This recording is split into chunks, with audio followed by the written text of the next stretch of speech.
All right. Hello, everyone. Welcome to the first webinar in a series of technical-based webinars from Greenlight Group. My name is Melissa Griffiths, and I'm over sales and support services here at Greenlight. Today, we will be talking about Service Anywhere and its simple tailoring techniques. We'll pause to check if there have been any questions submitted throughout the session, so please use the question button on the Bright Talk page. Our presenter today is Tori Jones, Senior Technical Consultant for Greenlight Group. He joined Greenlight in 2011 and immediately began providing guidance to many of our larger customers. Tori started his IT career in 2000, and over the years he has worked for large global delivery organizations and has spent a number of his years as an HP software customer for a nationwide retailer prior to joining Greenlight. Tori, if you're ready, I'll hand it over to you and you can take us from here. Sounds good. Thanks, Melissa. I'll start by covering an agenda for everybody here this morning. First, we'll start with introductions. Melissa, I think, basically covered that already. We'll go through a quick overview of Greenlight, who we are, what we do. We'll do a handful of slides. There's maybe 3, maybe 4 slides on Service Anywhere. We'll get into a live demo where we'll actually get into and tailor the system. We'll circle back to some slides, have another couple of slides on overview of third-party reporting, how to get the information out of your Service Anywhere environment, followed with a live demo of that functionality, and then finish up with a Q&A session. Greenlight Group started in 2004, founded by Joe Madden, principal and current CEO of Greenlight Group, focused primarily on network management solutions and operations management and the legacy OpenView software products coming from HP software. Service management quickly became a core competency as a result of customer needs with the automated monitoring and network management that was occurring. Greenlight quickly saw the need for specialties in service management, so quickly grew into that space and has been a core competency since the 2005 timeframe. Greenlight Group is classified as an HP Elite Partner, focusing on implementations and ongoing customer support and services for customers. Greenlight was also the winner of the HP Partner Solution Offering Award in 2012. It's one of the awards that HP gives out to one of their partners each year. Quick overview of some recent Greenlight Service Manager service management projects. Starting on the left, Global Financial Service Leader. This was a large-scale HPSM SaaS implementation, focusing primarily on Service Manager with supporting technologies of UCMDB and many integrations and data feeds coming into that environment. We've been engaged with this customer since implementation timeframe that was over 2 years ago now, continually engaged with the customer. It's one of the things that Greenlight specializes in, is really building a relationship and a partnership with our customers. On the right-hand side, large multinational services organization. This customer started with change management early in 2012. They went through a change management implementation, really got hands-on with HP Service Manager and the process designer workflows that were available at that point in time for change management. They quickly moved into a large-scale implementation the second half of 2012 and had a successful go-live in December and have been using that environment since then. Greenlight continually stays engaged with this particular customer, both on the HP Service Manager side as well as the UCMDB side of the house. We have a constant presence out there. Again, really trying to build a partnership with our customers. That's a quick overview of Greenlight. We'll jump into Service Anywhere and really what is Service Anywhere and why is it in the marketplace at the moment. HP Service Anywhere really is HP's newest ITSM offering. They really took a step back from the environment and took a broad view of what was out in the marketplace, what needed enhanced, and what needed driven throughout the enterprises. HP went through and completely redesigned the back end of their service management system, put it on a SaaS infrastructure. They went through and are going through numerous interface enhancements, really bringing interfaces into that next generation, making them more intuitive, more user-friendly, pushing more of that information out towards the end users. HP helped pave the way from an ITIL process perspective, and you can really see that in Service Anywhere. HP continues to stay engaged with the ITIL organizations throughout the world. HP took that knowledge of this ITIL process foundation, and they really took it and they built out-of-the-box processes in Service Anywhere around that knowledge. So you combine the technology that HP put together around Service Anywhere, redesigning the back end, fixing those interfaces, taking those best-in-class processes, putting them in one complete package in Service Anywhere. You combine that with the security, scalability, and reliability that the HP SaaS organization offers to its customers, you really have a best-in-class solution. The typical benefits of a SaaS-based solution apply also to Service Anywhere. There's no CapEx funding needed to get started up front. You obviously have reduced cost of infrastructure. You let the backup and disaster recovery efforts all get handled by a different organization, all resulting in a reduced amount of time and energy that a given organization can spend on those sorts of things, allowing them to be more focused on the actual delivery of the requests that come in from end users, from change orders that IT is trying to work through their production environments, as well as resolution of incidents impacting the end customers.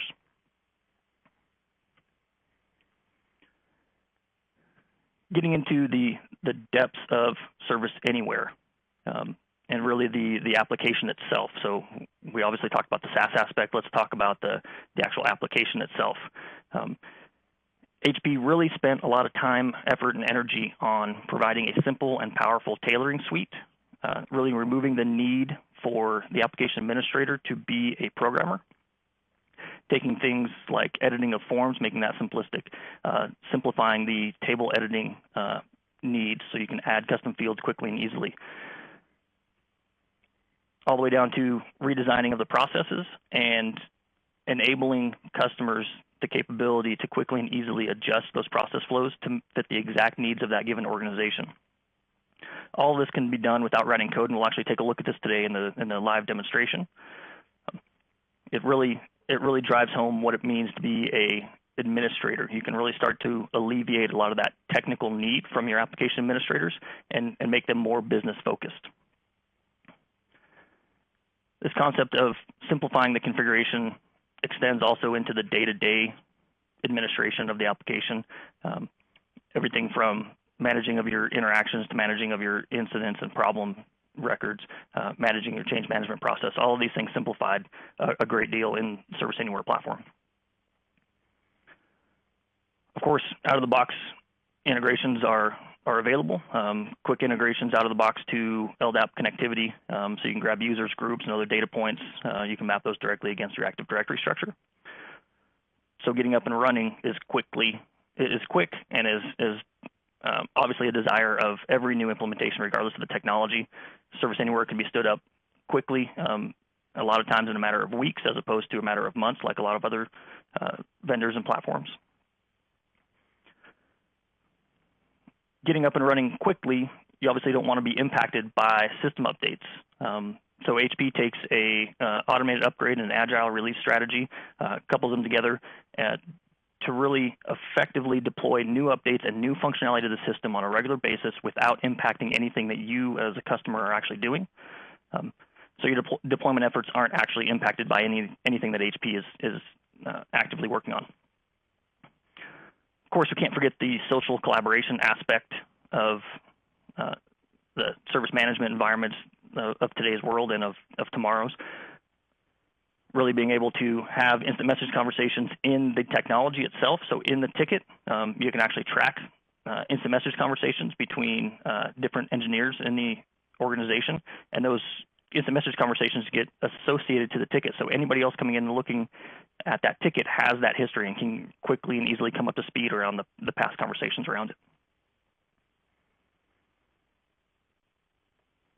Okay, I'll stop briefly just for questions. Melissa implied that we're going to stop periodically throughout the demonstration, asking for questions if there's any coming from the audience members. I'll stop briefly before jumping into the live demonstration. Melissa, has there been any questions that came in? Yeah, we have two right now. The first one is, how is the product licensed? Okay, so Service Anywhere is licensed from a term license perspective, so 12-month term, 24-month, 36. You could probably even go out to 5 years. licensing is based upon the number of users, so the number of what I call floating users, as well as the number of what I call named users. Named users are dedicated to a specific individual. A floating user is really whoever's accessing the system at that point in time can consume one of those floating licenses. Hopefully that helps whoever that question came from. Okay, and the second one is, how easy is it to integrate with Service Anywhere? Good question. So we'll see today the tailoring techniques of Service Anywhere itself. Service Anywhere, from an external perspective, to integrate into, really has a fully accessible web services interface. Currently, SOAP API is available, and the long-term strategy is to provide a REST API as well. So a web services-based integration functionality. Good questions.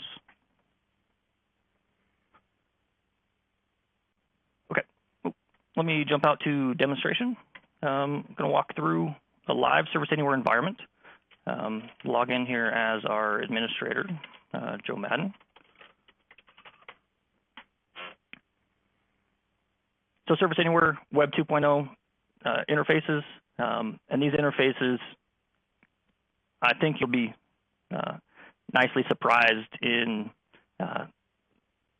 the future of what it is HP is doing with these interfaces. I've seen some of the screenshots, and they really are taking the interfaces to the next level and that next generation. So what we're going to do today, let me walk through the use case real quick of this scenario that we're going to run through. It's a real-world use case that came out of one of our past implementations, so it was a true requirement from a real implementation. The high-level requirement was that the service desk needed to identify whether or not their service desk agent has already escalated an incident to an escalation management team, and then if so, who on that management team did they escalate to? Now, of course, they have an on-call schedule rotating through these people, so they just wanted to classify them as, did they contact the on-call director, the on-call manager, the escalation manager, that sort of identification. And then if the on-call escalation management team had already been engaged for a given issue, they wanted to bypass some steps in the workflow. So we're going to take a look at that use case, and we're actually going to implement that here in the system. So the first thing we need to do is go identify which workflow it is. Now, you'll notice that I'm going to skim over a lot of the high-level pieces. There's a lot of information out there from HP. They've done a great job with their YouTube videos, getting information pushed out to users. So I'm going to skim over a lot of that simplistic stuff because we're really going to dive into the administration of the technology. So if there's questions that come up, feel free to put them in. If I go over something too quickly, feel free to use that Bright Talk question button and get those questions submitted. Okay, first step is to really identify the workflow that needs to be adjusted. So for that, we're going to go to Service Desk. We're going to go take a look at this interaction category. So there's a relationship here between a category of a record and a workflow. We're going to take a look at the interaction categories. And we know that these types of issues that get escalated, they're going to be for incidents from an ITIL perspective. They're an incident, so incident category, we're going to take a look at that. We can see right away that this workflow here actually had an error and doesn't actually exist at the moment. The out-of-the-box value for this is Service Desk. We were doing some prep work, and that value got left in there. So the out-of-the-box category that we're going to look at is Service Desk, and we're going to go take a look at this and adjust it. We'll go down to System Configuration and Workflows. And just briefly, we're going to look at the Workflow Editor. Now, one thing to point out as you're watching the demonstration today is take note of these HP symbols. These HP symbols imply that those are workflows or pieces of the system that have been provided by HP. If we try to open these up, you'll notice that we cannot change them. We can't actually hit the Save button here. That's because they are provided by HP. Those are the out-of-the-box workflows, and they do have the potential in the future to be updated. So one of the best practices is to copy the workflow if you need to make an adjustment to it, and then make a modification to that workflow. So we're going to go ahead and we're going to go back to our menu here, and we're going to copy a workflow. And we know from our category over here, the incident category, we know that we need to update the Service Desk workflow. So we're going to clone a workflow, Service Desk, double click. and we're going to give it a new workflow name. For this one, we're going to prefix it with CC. Now, CC here stands for customer configuration. Again, it's one of the best practices when using Service Anywhere and tailoring it to a customer environment is to prefix your adjustments with CC. We're going to call this 0713, that's for July of 2013, Service Desk. We're also going to go ahead and copy rule sets. So rule sets are the things that sit behind the workflow that actually take action on different parts and pieces of the record as it's flowing through its life cycle. We're going to go ahead and copy those so that we get customer-specific rules associated to this workflow. We're going to prefix these with CC0713 as well. Go ahead and hit OK. So that out-of-the-box Service Desk workflow currently is being copied. All of the rules that go behind it are also being copied. Next step is really for us to identify, let me close this window and refresh the view here, workflow editor. Next step is really for us to identify what it is we need to change. Okay, so we know we need to add a data point. We know we need to adjust a form so that the Service Desk agent can see that new data point that we're going to add. So in order to do that, we're going to go look at our workflow that we just copied, CC0713 Service Desk. And we're going to apply this use case, this requirement to the logging phase. Each of these boxes that you see here on the screen are a phase of the workflow. Okay? Each of these lines are a transition that can occur from one phase to another. The transitions from one phase to another that have a gear on them, those imply that that's an automatic transition and that there's going to be a condition associated with that transition. So if that condition holds true, the record will automatically transition from one phase to another phase. We're going to apply our requirement to the logging phase. Currently, there's no automatic transition out of the logging phase, and for demonstration purposes, that's a quick way to do this. So we're going to take a look at the logging phase, and specifically, we're going to take a look at the form that's on the logging phase. The form is SD.interaction logging. So each of these phases also can have its own form. It can have its own rule sets, right? These were the things that we just copied.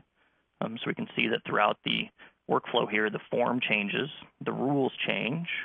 Okay, so that's really giving customers the ability to apply the business logic to different stages throughout their workflow. So we're going to take a look at this form, SD interaction logging, and we will go up here to Forms, and we'll go to Form Editor. Now, if we just do a blanket search here and search for every form in the system, you can see that there's a lot, way too many to search through. So we're going to actually put our form name in the field here, SD interaction logging, and click Search. There's our one form.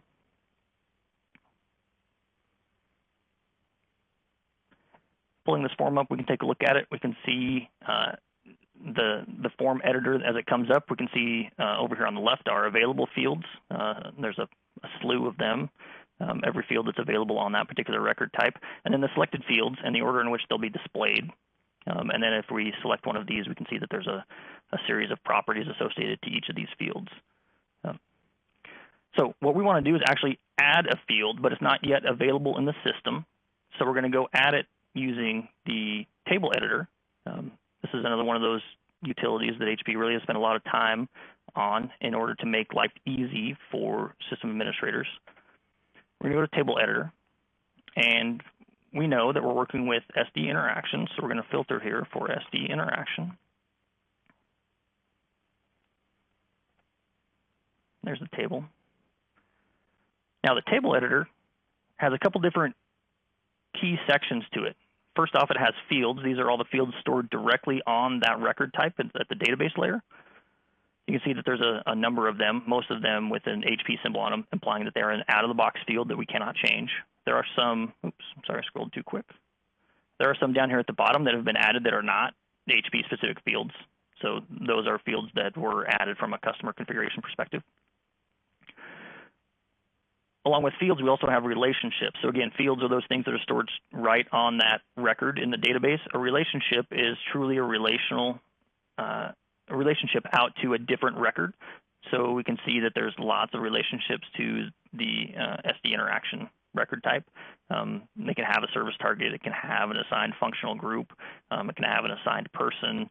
You can see the list here. It's a pretty long list of relationships to and from. If we needed to add additional relationships, we could do that as a customer in configuration stages as well.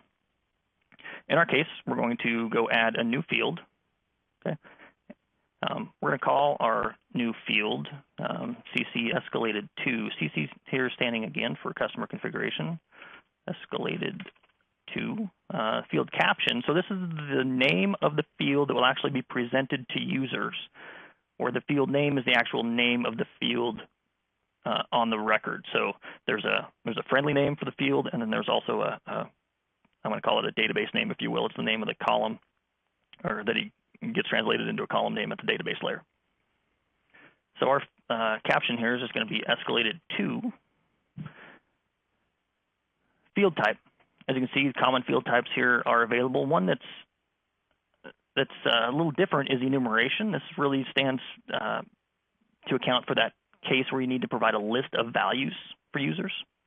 So you can go pre-define your list of values, and you can see here from the available enumerations field that showed up, there's a lot of out-of-the-box lists that occur. And for the sake of demonstration to speed things along, I went out and pre-created one here called CCGLG escalation status. So that's again, the values that will show up in this list of values for this particular field on the form. Field attributes, you can see them there. There's also aliases that you can provide to this field if needed. We're going to go ahead and check appear in list form and appear in a form, because we want to add this to a form, and then we also want users to be able to add it to a series of their results. Now, if we had more fields to add, we could add and continue. We'd get another box, another pop-up box similar to this of field properties to add an additional field. We're going to go ahead and add and exit. We can see that our field is here indicated with an asterisk, implying this not yet added to the system. It won't actually be added to the system until we click save. So I'll go ahead and click save here.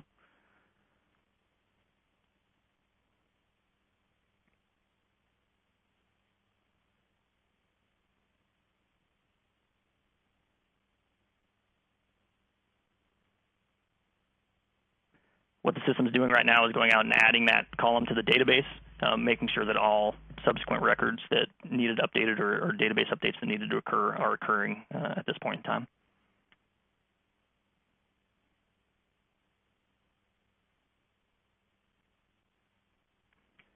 Get a message here that the changes have been saved. Okay, and we can see that our field is CC escalated to has been added. So we'll go ahead and close the table editor. Now, we opened our form editing tab here before we actually added our field, so of course it's not going to be in the field list. So I'll go ahead and close this, and I'll open it back up, and we'll be able to see our field in the available fields list. Find it. Let's see, what did we call it? We called it escalated to. There's our field, escalated to. Now, you'll notice that I can't actually take this field and move it over into the selected fields.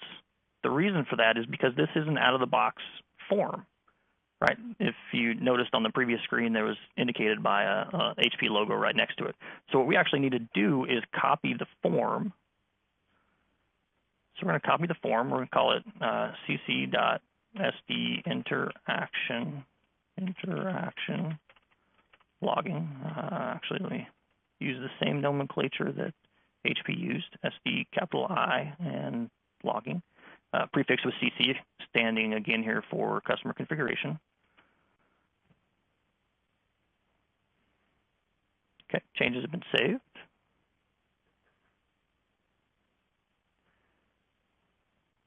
You can see here that system automatically popped us out back to our form that we copied. So we can go down to escalated to, and we can click and we can just drag it over here onto the right. So now the question is, where do we want it? And I'll drop it here underneath impact for now just to get it over there, but we can move it up and down with the up and down arrows here. We're actually going to put this down underneath subcategory. Okay, that's literally all it takes to modify the form. go ahead and click Save here. Let the system save our changes. Going back to our workflow, right? So again, the category has a workflow. That workflow has a form associated to it. That workflow also has a table associated to it. So we went to the table, we added our custom field. We then went to the form, added the custom field to our form. Now we're back on the workflow, so we can associate that new form that we created, that form that we copied. We can associate that new form to this particular workflow. Of course, the screen was drawn before we actually copied our form, but as you can see, the system automatically knows that we added a new form here called CCSD interaction logging. So we'll go ahead and choose that, and we'll go ahead and save our workflow.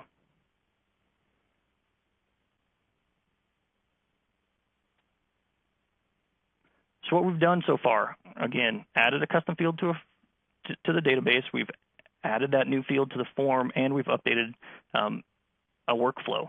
Now, of course, this workflow isn't being currently used, right? Because if you recall back from our category, we were still associated to the service desk workflow. Go ahead and cancel and get this to refresh so we can see our new workflow in the list here, so we can choose it. And that literally is all the time that we need in order to add a field to the database, add a field to a form, add a field, or make that form used by the workflow, and then using that new workflow in the for that particular category. Now, one thing that we haven't done yet, so now that we have our new workflow associated with the category, we need to build a automated transition. Remember, these transitions on the workflow with a gear on them indicates that's an automatic transition. So we're going to go ahead and we're going to draw a new transition. And what we're going to do, we're going to go straight from the logging phase, and we're going to go straight into the work in progress phase. You can see that this line got drawn in between the two. I'm going to pick that up and move it up here so it can be seen a little better. Okay. Now, that transition has a set of properties associated with it. One of those properties is whether or not it's going to be a manual transmission or an automatic transmission or a default transition. Default transitions are indicated with the slash here. We're going to go ahead and make this a automatic transition because that's what we want to do if the service desk agent actually utilizes this field and sets a value there indicating that they've escalated to one of the people on the escalation management team. Will automatically transition past that categorization because we're going to assume that categorization has already occurred based upon that conversation that happened between the service desk agent and the escalation management team. Now, the automatic transition is going to need a condition. So how is the system going to know automatically to take this record that's using this workflow and transition it into the work in progress phase? We're going to go ahead and build a condition here. Now, this is another piece of functionality. HP spent a lot of time and effort, and this really gets into that codeless configuration aspect of Service Anywhere. Being able to build conditional statements without having to write a single character of code. So we're going to go ahead, we're going to build an expression. We're going to look at the current record that's in use. We're going to take a look at the escalated to field. We're going to say this escalated to field has to be equal to a specific value, and that value happens to be on-call director. Now I know the value here because I went ahead of time and created the enumeration list that we used when we created the field. Remember, we associated that enumeration list. That list had a set of values. One of the values was on-call director. So we've built the condition. Go ahead and hit apply and OK. Our condition shows up in the details of that automatic transition. Our workflow is now updated. We're going to save this. So quite literally in that 15 minutes of work, we created a new field again. We added that field to the workflow. We changed the workflow in use by the incident category for your service desk interactions. And we also added an automated transition to that workflow, leveraging that new field. It was that quick and simple. It really gets into the quick and seamless and simplified configuration that Service Anywhere brings to the table to greatly reduce the amount of time customer organizations have to spend on administering the system. So from a workflow modification perspective, that's great. But now how do we pick this up and how do we promote this, if you will, from a development environment into a test environment or into a production environment? For that, we're going to go through the implementation lifecycle tool just briefly. And I want to actually do this because it does take a little bit of time to for the package to get built and for the package to get applied. But I will go ahead and show you how this actually works. We're going to go ahead and we're going to go create a package, and our package is going to be called CCE, again, for customer configuration. GLG is an acronym that we use internally for Greenlight Group, and 0713 again for July 2013. Package description, we'll just put the same name here. Go ahead and click Save. So the implementation lifecycle tool, what this does is this will go around in the background. It'll pick up all of the configurations that you've made to the system and package them up in one nice, neat package so that they can be handed off into the deployment team so they can deploy into test or into production. So one of the steps that this implementation lifecycle tool imposes on you is the fact that that package has to be validated. You want to make sure that all of your configurations are truly going to work. So it's going to run a series of tests in the background. So for that, I'm going to go ahead and click the Validate Package button. Shouldn't take too terribly long, usually 15 to 30 seconds at most. So what this is doing is this is going around again to those configurations in the back and reaffirming that everything is going to function in the new environment. Making sure all the technical linkages you need are there, making sure all the specific rule sets you need, making sure that all the workflows are configured correctly, that sort of thing.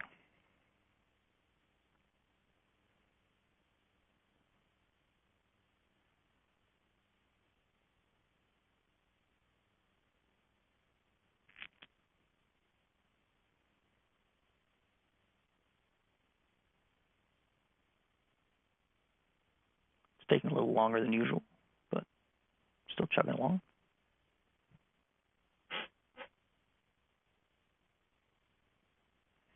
Okay, so the package has been validated.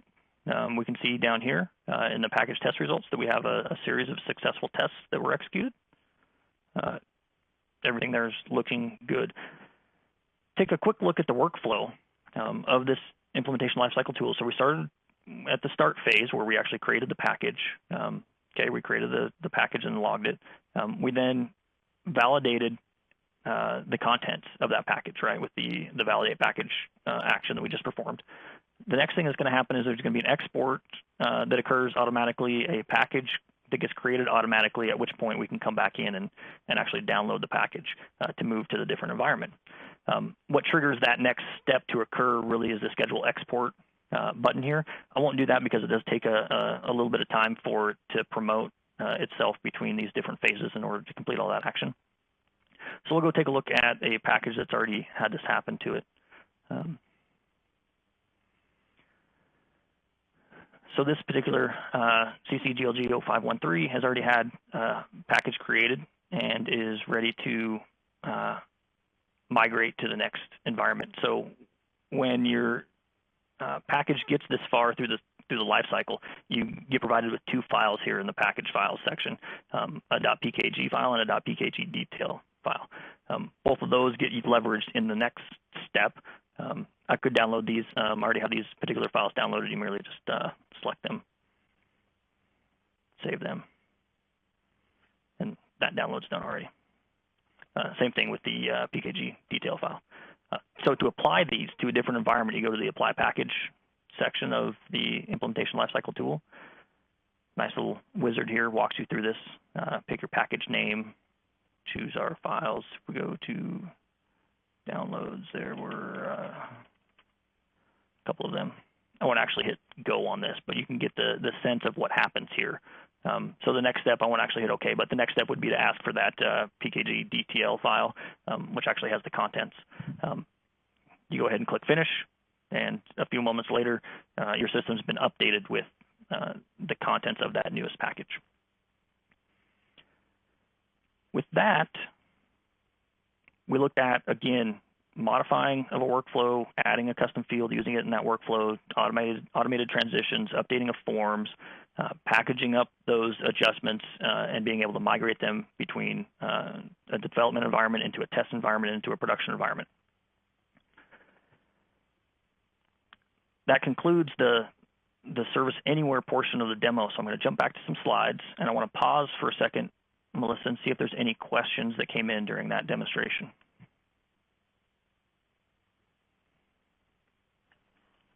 At this point, no. Okay. I'm going to move on then, and we're going to talk about third-party reporting, and this is really the second topic that we wanted to cover today. It's really, now that we have the capabilities to modify our system, right, to modify our Service Anywhere environment, how do we pick these things up, and how do we get the information that we need out of our, whether it's Service Anywhere system, or really these concepts can be abstracted a layer, and this is how you can get information out of really any ITSM system. So one of the things that Greenlight contributes to this effort for our customers is we provide our customers with a set of 80-plus pre-canned reports, gives them the immediate return on investment that they're looking for. It provides insight through graphs, charts, tables, puts them optimized for a mobile device, and we'll see that today in the next demonstration here momentarily. Really putting the intuitiveness, the self-service access to the critical information, putting that in the hands of the people who need it when they need it. Another artifact that Greenlight brings to the table is a meta layer. So the solution we'll be looking at today is a business objects, SAP business objects-based solution. So one of the things that Greenlight has done for our customers is we went ahead and defined one of these business objects universes. And again, that's that meta layer that sits between the person who creates the report and the actual database or the technical layer. So that way the person creating the report doesn't have to go write big, long SQL statements in order to get the data out. Business Objects does that for you based upon how this universe has been created. A lot of our customers ask for this up front. Greenlight saw this need, so we went ahead and created this for Service Anywhere already. Now, Greenlight, obviously one of the things we like to do is partner with our customers. We don't like to give them a package and drop it on their doorstep. We like to help them achieve the results that they want to achieve. So with that, we typically package professional services with these couple of items, really wanting to partner with our customers. We don't want to drop something again on your doorstep and say good luck. We really want to help you achieve the results that you need to achieve.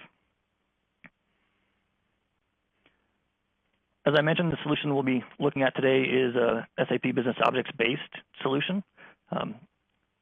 So on the back end here, we're going to have a Business Objects 4x server. We're going to leverage the free iPad app that gets used. For those Android lovers out there, there's free Android apps available as well. They're very similar, work very much the same. SAP and the business objects and really mobilizing those business objects reports really puts faster, more collaborative decision-making right there in the hands of the people who need to make those decisions. Allows quick access to your essential business information, again, allowing for more accountability and visibility into the KPIs that your organization is concerned about. One of the things that Greenlight Group brings to the table in these types of conversations is the firsthand knowledge and experience of doing this before. So here we're going to look at a high-level architecture of what a typical reporting environment looks like, specifically in the terms of Service Anywhere. Start on the left-hand side, representing the customer network. You have a bunch of clients. They will connect to a customer reporting server. It could be an SAP Business Objects-based solution like we're going to look at today, but this also could be a Tableau. It could be a MicroStrategy. It really could be any presentation layer of a reporting mechanism. Connections out to the Service Anywhere reporting infrastructure, standard ODBC, JDBC style connections. They'll flow through a site-to-site VPN that's been established between implementation site and HP's SaaS environment. Those queries for the data will go against a reporting server that's in the bottom of the right-hand side there, that reporting DB server. That's an Oracle-based server. The arrow in between the reporting database server and the Service Anywhere production DB, that's signifying replication that's occurring. So replication can occur between those two environments in order to ensure that your data is there accurate and in near real time. If for whatever reason customer chooses not to use business objects or Tableau or any of the commonly used business intelligence-based solutions, custom queries can be written. It's really just using SQL technology and SQL Plus based technology in order to generate those through port 1521 across the VPN.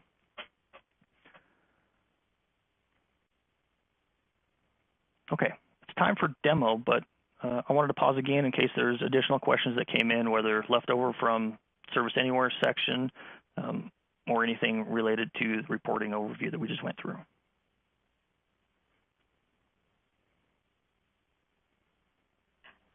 Yes, we have a couple that have come in. The first one says, these BI reports sound very similar to what we get from the Westbury tool. It sounds like we could go with the Greenlight/HP Anywhere solution and consider dropping our Westbury solution. There's definitely a possibility. We'd obviously want to sit down with whoever that question came from to do an analysis to see how they're using Westbury. But I would say that it's a very similar solution. There's some differences, right? So we can work with a Tableau or with a business objects or a MicroStrategy type environment if that's the layer that's causing complication. But I definitely say to whoever asked that question to reach out and let us sit down and have a more detailed conversation around that. Okay. The second one is, how is the Service Anywhere database? Any other questions that came in, Melissa? I'm sorry, I didn't catch that. Okay, it's how is the Service Anywhere database replicated to the reporting database and how frequently? Oh, okay. So I jumped back a slide just to try to draw some graphical insight here. So data is replicated across from the Service Anywhere production database over to the reporting database using standard Oracle technology. The exact name of the Oracle component that does that is slipping me at the moment. Replication does occur anywhere from, it's in near real time, so it's anywhere from 15 minutes to 2 hours. The slider there is determined based upon how many transactions are actually flowing through your Service Anywhere production environment. That determines how quickly that data needs to be replicated over to that reporting instance.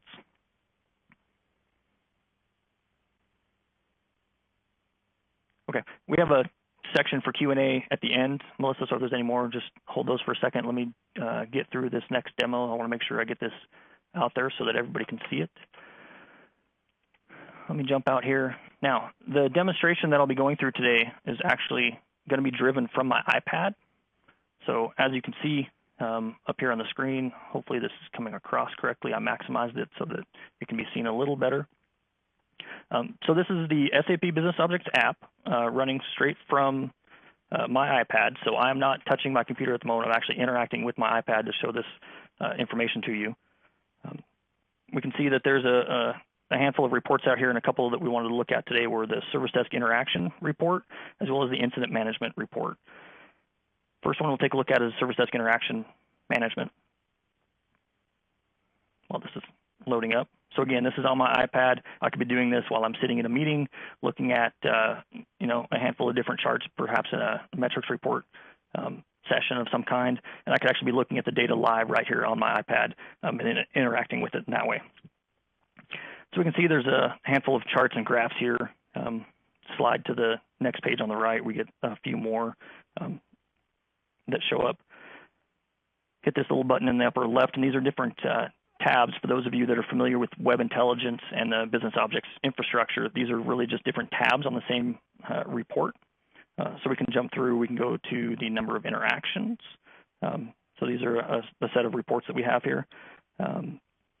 Look at interactions by organization, interactions by assignee, right, to see who's actually doing some work. So I notice an anomaly down here in the middle of this chart. I wanted to see what it was. I can see I'm merely just moving these sliders here at the bottom. Hopefully that's coming across. and I can zoom in on the data. So I can see that Kimberly Lee here has a blue and a green line. What's the green line? The green line indicates that it was from 2013 quarter 1, and she was assigned to approximately 1.75% of those interactions. The blue line is Q4 from 2012, so that makes sense why there's a couple different colors for her.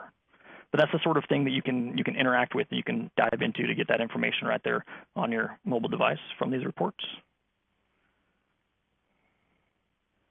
Good thing about iPads is obviously you can see I have issues with our corporate network at the moment.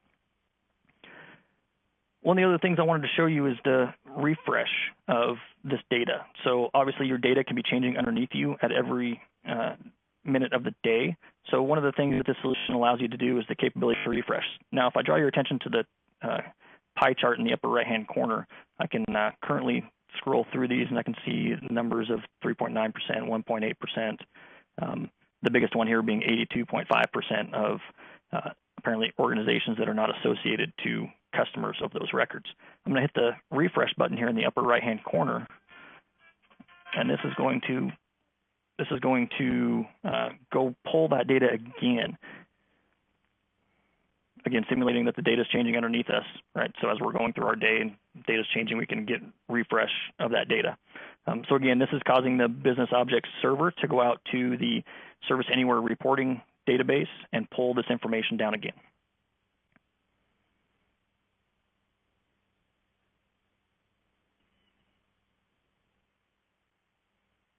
Of course, it's going to take longer than expected, but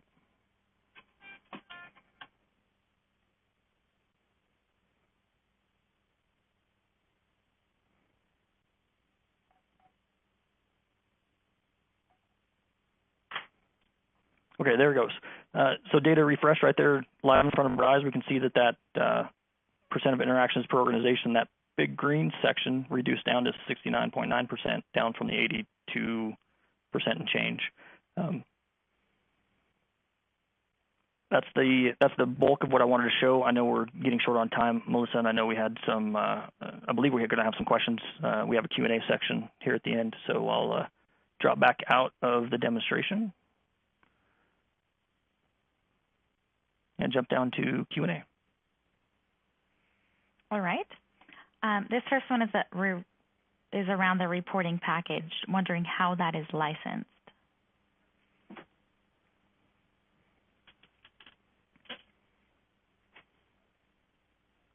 I couldn't hear the question. Okay, how is the reporting package licensed?